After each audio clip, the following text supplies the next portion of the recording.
ಎಲ್ಲರಿಗೂ ನಮಸ್ಕಾರ. ನಾನು ಗಣೇಶ್ ಪಾಟೀಲ್. ಸ್ನೇಹಿತರೆ, ನಾವು ಇವತ್ತಿನ ಈ ಕ್ಲಾಸ್ನಲ್ಲಿ ಸಿವಿಲ್ ಪ್ರೊಸೀಜರ್ ಕೋಡ್ನ ಶೆಡ್ಯೂಲ್ 1ನಲ್ಲಿ ಬರುವ ಆರ್ಡರ್ 8ನ ರೂಲ್ 6A ನಿಂದ ಮುಂದೆ ಬರುವ ಎಲ್ಲ ರೂಲ್ಸ್ಗಳನ್ನು ಡಿಸ್ಕಸ್ ಮಾಡೋಣ. ಈಗಾಗಲೇ ನಾವು ರೂಲ್ 1ರಿಂದ ರೂಲ್ 6ನ ವರೆಗೆ ಡಿಸ್ಕಷನ್ ಮಾಡಿದ್ವಿ. Part 1, part 2 ಕ್ಲಾಸ್ಗಳಿವೆ. ನೀವು ಅವುಗಳನ್ನು ಪ್ಲೇ ಲಿಸ್ಟ್ನಲ್ಲಿ ಹೋಗಿ ವೀಕ್ಷಿಸಬಹುದು. ಈ ಒಂದು ಕ್ಲಾಸ್ನಲ್ಲಿ ನಾವು ಒಂದು ರೂಲ್ಸ್ಗಳನ್ನು ಡಿಸ್ಕಸ್ ಮಾಡೋಣ. ಇದು ಪಾರ್ಟ್ 3 ವಿಡಿಯೋ ಆಗುತ್ತೆ ಆರ್ಡರ್ 8ನ ಮೇಲೆ. ರೂಲ್ 6A ಪ್ರಕಾರ ಡಿಫೆಂಡೆಂಟ್ ಕೌಂಟರ್ ಕ್ಲೇಮ್ ಅನ್ನ ಮಾಡಬಹುದು. ಸಬ್ ರೂಲ್ 1ರ ಪ್ರಕಾರ ಡಿಫೆಂಡೆಂಟ್ ಯಾವುದೇ ಒಂದು ಶೂಟ್ನಲ್ಲಿ ರೂಲ್ 6ನಲ್ಲಿ ಆತ ಸೆಟ್ ಆಫ್ ಕ್ಲೇಮ್ ಮಾಡುವುದರ ಜೊತೆಗೆ ಆತ ಪ್ಲೇಂಟಿಫ್ನ ಅಗೇನೆಸ್ಟ್ ಕೌಂಟರ್ ಕ್ಲೇಮ್ ಅನ್ನು ಕೂಡ ಮಾಡಬಹುದು.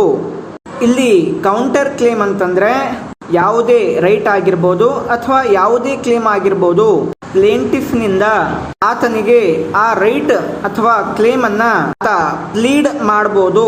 ಆ ಒಂದು ಕೌಂಟರ್ ಕ್ಲೇಮ್, ಆ ಒಂದು ಪ್ಲೀಡಿಂಗ್ ಏನಿದೆಯಲ್ಲ, ಅದರ ಒಂದು ಕಾಸ್ ಆಫ್ ಆಕ್ಷನ್ ಏನಿದೆಯಲ್ಲ, ಅದು ಈ ಪ್ಲೇಂಟಿಫ್ ಶೂಟ್ ಫೈಲ್ ಮಾಡೋದಕ್ಕಿಂತ ಮುಂಚೆ ಕಾಸ್ ಆಫ್ ಆಕ್ಷನ್ ಆಗಿರ್ಬೋದು ಅಥವಾ ಶೂಟ್ ಫೈಲ್ ಮಾಡಿದ ಮೇಲೂ ಕೂಡ ಅದು ಕಾಸ್ ಆಫ್ ಆಕ್ಷನ್ ಆಗಿರ್ಬೋದು.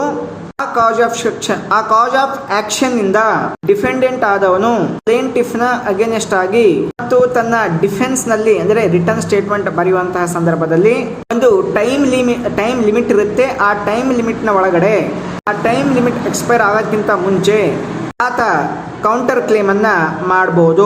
ಆ ಕೌಂಟರ್ ಕ್ಲೇಮ್ ಡ್ಯಾಮೇಜಸ್ ನ ಸಲುವಾಗಿರುವಂತಹ ಕ್ಲೇಮ್ ಆಗಿರ್ಬೋದು ಅಥವಾ ಆಗಿಲ್ಲದೆ ಇರಬಹುದು. ಆತ ಡಿಫೆನ್ಸ್ ನಲ್ಲಿ ಆ ಒಂದು ಕೌಂಟರ್ ಕ್ಲೇಮ್ ಅನ್ನ ಮಾಡಬಹುದು. ಈ ಒಂದು ಪ್ರೊವಿಷನ್ ಪ್ರಕಾರ ಇಲ್ಲೊಂದು ಪ್ರೊವಿಷನ್ ಬರುತ್ತೆ. ಆ ಪ್ರೊವಿಷನ್ ಪ್ರಕಾರ ಡಿಫೆಂಡೆಂಟ್ ಏನು ಕೌಂಟರ್ ಕ್ಲೇಮ್ ಅನ್ನ ಮಾಡ್ತಾ ಇದ್ದಾನೆ, ಆ ಕೌಂಟರ್ ಕ್ಲೇಮ್ ನಲ್ಲಿ ಇರುವಂತಹ ಒಂದು ಅಮೌಂಟ್ ಏನಿರುತ್ತಲ್ಲ, ಆ ಯಾವ ಕೋರ್ಟ್ ನಲ್ಲಿ ಒರಿಜಿನಲ್ ಸೂಟ್ ಇರುತ್ತೆ, ಆ ಒಂದು ಕೋರ್ಟ್ನ ಪೆಕ್ಯುನರಿ ಜುರಿಡಿಕ್ಷನ್ ಅನ್ನ ಎಕ್ಸೀಡ್ ಮಾಡಿರಬಾರ್ದು. ಎಕ್ಸೀಡ್ ಮಾಡಿದ್ರೆ ಆದ್ರೆ ಅದಕ್ಕೆ ಆ ಒಂದು ಒರಿಜಿನಲ್ ಸೂಟ್ಗೆ ಕೌಂಟರ್ ಕ್ಲೇಮ್ ಮಾಡೋದಕ್ಕೆ ಬರೋದಿಲ್ಲ. ಬೇರೆ ಕೋರ್ಟ್ನಲ್ಲಿ ಆತ ಮತ್ತೆ ಒರಿಜಿನಲ್ ಸೂಟ್ ಅನ್ನು ಹಾಕಬೇಕಾಗತ್ತೆ. ಆ ಸಬ್ ರೂಲ್ 2ರ ಪ್ರಕಾರ ಏನು ರಿಟರ್ನ್ ಸ್ಟೇಟ್ಮೆಂಟ್ ಅಲ್ಲಿ ಡಿಫೆಂಡೆಂಟ್ ಕೌಂಟರ್ ಕ್ಲೇಮ್ ಅನ್ನ ಮಾಡಿರ್ತಾನೆ, ಅದು ಸೇಮ್ ಕ್ರಾಸ್ ಶೂಟ್ ನ ಎಫೆಕ್ಟ್ ನ ರೀತಿಯಲ್ಲೇ ಇರುತ್ತೆ. ಕೌಂಟರ್ ಕ್ಲೇಮ್ ಮಾಡಿದಾಗ ಕೂಡ ಕೋರ್ಟ್ ಆ ಫೈನಲ್ ಜಜ್ಮೆಂಟ್ ಅನ್ನ ಈ ಎರಡು ಒರಿಜಿನಲ್ ಕ್ಲೇಮ್ಗಳ ಆಧಾರದ ಮೇಲೆ ಅಥವಾ ಕೌಂಟರ್ ಕ್ಲೇಮ್ ನ ಆಧಾರದ ಮೇಲೆ ಡಿಕ್ರಿಯನ್ನ ಮಾಡಬಹುದು. ಫೈನಲ್ ಜಜ್ಮೆಂಟ್ ಅನ್ನ ಪ್ರೊನೌನ್ಸ್ ಮಾಡಬಹುದು. ಸೆಪರೇಟ್ ಆಗಿ ಮಾಡುವಂತ ಅವಶ್ಯಕತೆ ಇಲ್ಲ, ಒಂದೇ ಫೈನಲ್ ಜಜ್ಮೆಂಟ್ ಅನ್ನ ಮಾಡಬಹುದು. ಸಬ್ ರೂಲ್ 3 ಪ್ರಕಾರ ಡಿಫೆಂಡೆಂಟ್ ಏನು ಕೌಂಟರ್ ಕ್ಲೇಮ್ ಅನ್ನ ಮಾಡ್ತಾನೆ, ಅದಕ್ಕೆ ಅಗೇನೆಸ್ಟ್ ಆಗಿ ಪ್ಲೇಂಟಿಫ್ ಕೂಡ ಇನ್ನೊಂದು ರಿಟರ್ನ್ ಸ್ಟೇಟ್ಮೆಂಟ್ ಫೈಲ್ ಮಾಡೋದಕ್ಕೆ ಆತ ಸ್ವತಂತ್ರನಾಗಿರ್ತಾನೆ. ಆ ರಿಟರ್ನ್ ಸ್ಟೇಟ್ಮೆಂಟ್ ಮಾಡೋದಕ್ಕೆ ಒಂದು ಟೈಮ್ ಪೀರಿಯಡ್ ಇತ್ತೆ. ಆ ಟೈಮ್ ಪೀರಿಯಡ್ ನ ಎಕ್ಸ್ಪೈರಿ ಇಂದ ಮುಂಚೆನೆ ಆತ ರಿಟರ್ನ್ ಸ್ಟೇಟ್ಮೆಂಟ್ ಅನ್ನ ಫೈಲ್ ಮಾಡಬೇಕು. ಸಬ್ ರೂಲ್ 4ನ ಪ್ರಕಾರ ಕೌಂಟರ್ ಕ್ಲೇಮ್ ಅನ್ನ ಪ್ಲೇಂಟ್ ನ ರೀತಿಯಲ್ಲಿಯೇ ಟ್ರೀಟ್ ಮಾಡಲಾಗುತ್ತೆ. ಆ ಕೌಂಟರ್ ಕ್ಲೇಮ್ ಅನ್ನ ಪ್ಲೇಂಟ್ಗೆ ಯಾವ ರೂಲ್ಸ್ಗಳು ಅಪ್ಲೈ ಆಗ್ತಾವೋ ಅದೇ ರೂಲ್ಸ್ಗಳು ಕೌಂಟರ್ ಕ್ಲೇಮ್ಗೆ ಕೂಡ ಅಪ್ಲೈ ಆಗುತ್ತೆ. ರೂಲ್ 6B ಪ್ರಕಾರ ಯಾವುದೇ ಶೂಟ್ ನಲ್ಲಿ ಡಿಫೆಂಡೆಂಟ್ ಯಾವುದೋ ಒಂದು ಸಪೋರ್ಟಿಂಗ್ ರೈಟ್ ಗ್ರೌಂಡ್ ನ ಆಧಾರದ ಮೇಲೆ ಆತ ಕೌಂಟರ್ ಕ್ಲೇಮ್ ಮಾಡೋ ಹಾಗಿದ್ರೆ ತನ್ನ ರಿಟರ್ನ್ ಸ್ಟೇಟ್ಮೆಂಟ್ ನಲ್ಲಿಯೇ ಆತ ಸ್ಪೆಸಿಫಿಕ್ ಆಗಿ ಕೌಂಟರ್ ಕ್ಲೇಮ್ ಅನ್ನ ಮಾಡಬೇಕು. ಆಮೇಲೆ ರೂಲ್ 6C ಪ್ರಕಾರ ಯಾವಾಗ ಯಾವುದೇ ಶೂಟ್ ನಲ್ಲಿ ಡಿಫೆಂಡೆಂಟ್ ಕೌಂಟರ್ ಕ್ಲೇಮ್ ಅನ್ನ ಸೆಟಪ್ ಮಾಡ್ತಾನೆ ಮತ್ತು ಅದಕ್ಕೆ ಪ್ಲೇಂಟಿಫ್ ಕೋರ್ಟ್ಗೆ ಆತ ಮನವಿಯನ್ನ ಮಾಡ್ಕೊಳ್ಬಹುದು. ಡಿಫೆಂಡೆಂಟ್ ಮಾಡಿದಂತಹ ಕೌಂಟರ್ ಕ್ಲೇಮ್ ಅದನ್ನ ಸಪರೇಟ್ ಆಗಿ ಡಿಸ್ಪೋಸ್ ಮಾಡಿ ಅದನ್ನ ಇಂಡಿಪೆಂಡೆಂಟ್ ಶೂಟ್ ಆಗಿ ಫೈಲ್ ಮಾಡೋದಕ್ಕೆ ಹೇಳಿ. ಹೀಗೆ ಇಶ್ಯೂಸ್ ಸೆಟಲ್ ಆಗೋದಕ್ಕಿಂತ ಮುಂಚೆ ಪ್ಲೇಂಟಿಫ್ ಕೋರ್ಟ್ಗೆ ಆ ಇಂಡಿಪೆಂಡೆಂಟ್ ಶೂಟ್ ಮಾಡೋದಕ್ಕೆ ಅಥವಾ ಸಪರೇಟ್ ಆಗಿ ಆ ಒಂದು ಕೌಂಟರ್ ಕ್ಲೇಮ್ ನ ಡಿಸ್ಪೋಸ್ ಮಾಡೋದಕ್ಕೆ ಕೋರ್ಟ್ಗೆ ಒಂದು ಅಪ್ಲಿಕೇಶನ್ ಅನ್ನ ಕೊಡಬೇಕು. ಕೋರ್ಟ್ನಿಂದ ಆರ್ಡರ್ ಅನ್ನ ಮಾಡಿಸ್ಕೊಳ್ಬೇಕು.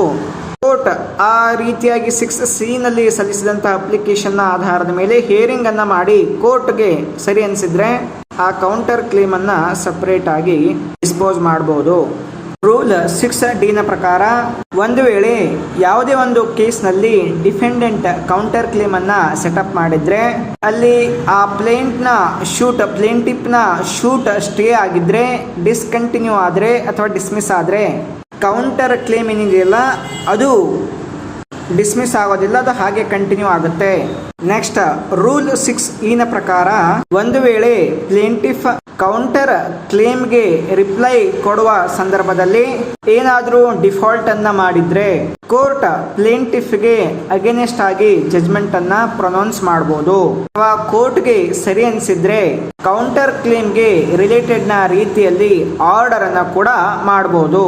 ನೆಕ್ಸ್ಟ್ ರೂಲ್ 6F ನ ಪ್ರಕಾರ ಯಾವುದೇ ಶೂಟ್ನಲ್ಲಿ ಸೆಟಫ್ ಅಥವಾ ಕೌಂಟರ್ ಕ್ಲೇಮ್ ಅನ್ನ ಡಿಫೆಂಡೆಂಟ್ ತನ್ನ ಡಿಫೆನ್ಸ್ ನಲ್ಲಿ ಪ್ಲೇಂಟಿಫ್ನ ಕ್ಲೇಮ್ನ ಅಗೇನೆಸ್ಟ್ ಆಗಿ ಎಸ್ಟಾಬ್ಲಿಷ್ ಮಾಡಿದ್ರೆ ಮತ್ತು ಅಲ್ಲಿ ಯಾವುದೇ ರೀತಿಯ ಬ್ಯಾಲೆನ್ಸ್ ಪ್ಲೇಂಟಿಫ್ನ ಅಗೇನೆಸ್ಟ್ ಆಗಿ ಬ್ಯಾಲೆನ್ಸ್ ಉಳ್ಕೊಂಡಿದ್ರೆ ಅಥವಾ ಡಿಫೆಂಡೆಂಟ್ನ ಅಗೇನೆಸ್ಟ್ ಆಗಿ ಬ್ಯಾಲೆನ್ಸ್ ಉಳ್ಕೊಂಡಿರ್ಬೋದು, as the case may be, ಅಂದರೆ ಯಾವುದೇ ರೀತಿಯ ಕೇಸ್ ಆಗಿರ್ಬೋದು, ಕೋರ್ಟ್ ಏನೇ ಬ್ಯಾಲೆನ್ಸ್ ಅಮೌಂಟ್ ಉಳಿದಿರುತ್ತಲ್ಲ ಅದನ್ನ ಪ್ಲೇಂಟಿಫ್ಗೆ ಅಥವಾ ಡಿಫೆಂಡೆಂಟ್ಗೆ ರಿಟರ್ನ್ ಮಾಡೋದಕ್ಕೆ ಆರ್ಡರ್ ಅನ್ನ ಮಾಡಬಹುದು.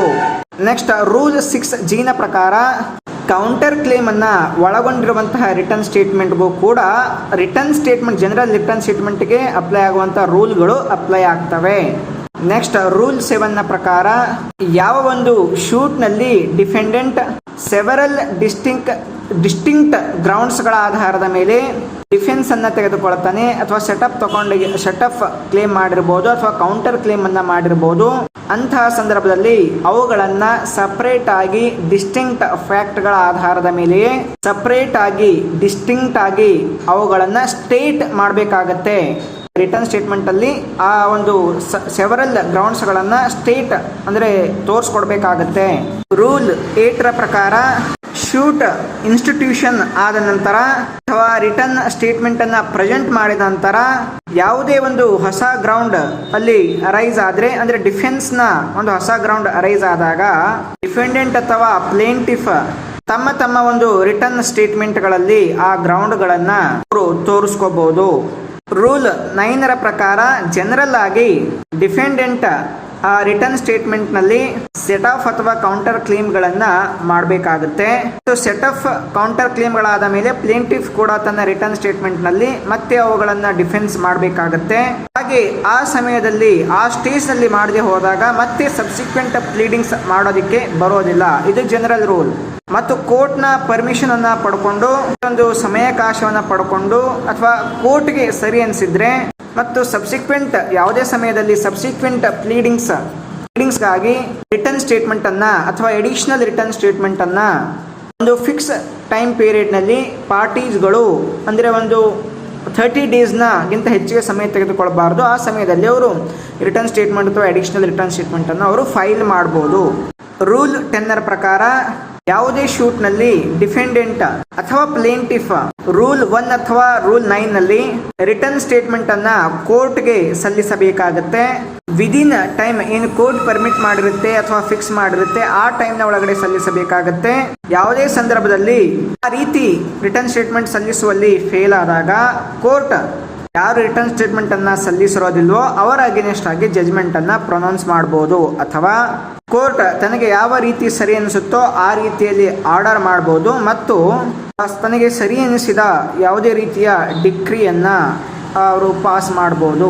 ಈ ರೂಲ್ 10 ನಲ್ಲಿ ಒಂದು ಪ್ರೊವಿಷನ್ ಇದೆ. ಆ ಒಂದು ಪ್ರೊವಿಷನ್ ನ ಪ್ರಕಾರ ಯಾವುದೇ ಕೋರ್ಟ್ ರೂಲ್ 1 ನಲ್ಲಿ ರಿಟರ್ನ್ ಸ್ಟೇಟ್ಮೆಂಟ್ ಅನ್ನ ಫೈಲಿಂಗ್ ಮಾಡುವ ಸಲುವಾಗಿ ಟೈಮ್ ಪೀರಿಯಡ್ ಅನ್ನ ಎಕ್ಸ್ಟೆಂಡ್ ಮಾಡುವಂತಹ ಆರ್ಡರ್ ಅನ್ನ ಮಾಡಬಾರ್ದು ಅಂತೇಳಿ ಈ ಪ್ರೊವಿಷನ್ ಹೇಳುತ್ತೆ. ರೂಲ್ 1 ಏನು ಹೇಳುತ್ತಂದ್ರೆ ಸಮನ್ಸ್ ಸರ್ವಿಸ್ ಆದ 120 ಡೇಸ್ ನ ಒಳಗಡೆ ಡಿಫೆಂಡೆಂಟ್ ಆದವರು ರಿಟರ್ನ್ ಸ್ಟೇಟ್ಮೆಂಟ್ ಅನ್ನ ಫೈಲಿಂಗ್ ಮಾಡಬೇಕು. ಆದ್ಮೇಲೂ ಕೂಡ ಮಾಡದೆ ಹೋದಾಗ ಕೋರ್ಟ್ಗೆ ಟೈಮ್ ಎಕ್ಸ್ಟೆನ್ಷನ್ ಸಲುವಾಗಿ ಕೋರ್ಟ್ ಕಡೆಯಿಂದ ಕೋರ್ಟ್ ಯಾವುದೇ ರೀತಿಯಲ್ಲಿ ಟೈಮ್ ಎಕ್ಸ್ಟೆನ್ಷನ್ ಸಲುವಾಗಿ ಆರ್ಡರ್ ಅನ್ನ ಮಾಡಬಾರ್ದು. ಸ್ನೇಹಿತರೆ, ಇಲ್ಲಿಗೆ ನಮ್ಮ ಆರ್ಡರ್ 8 ಕಂಪ್ಲೀಟ್ ಆಯಿತು. ಕಂಪ್ಲೀಟ್ ಡಿಸ್ಕಷನ್ ಆಯಿತು. ನೆಕ್ಸ್ಟ್ ಕ್ಲಾಸ್ ನಲ್ಲಿ ಇನ್ನೊಂದು ಆರ್ಡರ್ ಡಿಸ್ಕಸ್ ಮಾಡೋಣ. ಎಲ್ಲರಿಗೂ ನಮಸ್ಕಾರ.